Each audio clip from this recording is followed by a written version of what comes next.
সাত সকালে মালবোঝাই ডাম্পারের চাকা পুঁতে বিপত্তি। ঘটনাটি ঘটেছে শুক্রবার সকালে উলুবেড়িয়া শ্যামপুর রাজ্য সড়কের কালীনগর মানিকতলা মোড়ের কাছে।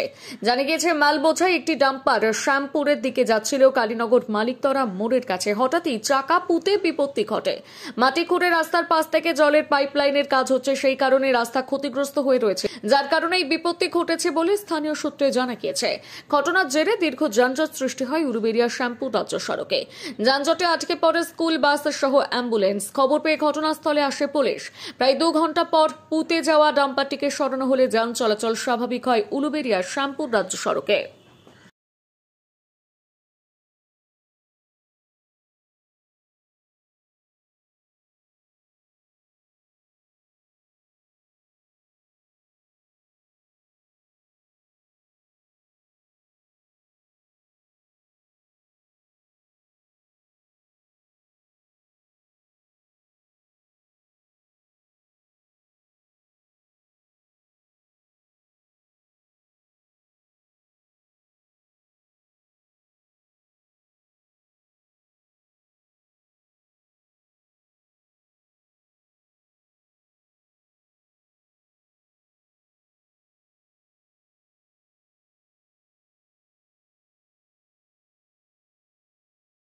ভারতের যে কোনো প্রান্তে সব ধরনের ভ্রমণে আপনার বিশ্বস্ত সঙ্গী চলো বেড়াই ট্যুর অ্যান্ড ট্রাভেলস। আমাদের ঠিকানা উদং, আমতা, হাওড়া। সারা ভারতের যে কোনো জায়গায় কাস্টমাইজ ট্যুর ও গ্রুপ ট্যুর, যে কোনো ট্যুর প্ল্যান, হোটেল ও গাড়ি বুকিং, ট্রেন ও ফ্লাইটের টিকিট বুকিং এর মতো ভ্রমণ সংক্রান্ত নানান পরিষেবা আমরা দিয়ে থাকি। আমাদের সঙ্গে যোগাযোগের নাম্বারগুলি হলো 9732604518 অথবা 6295101647।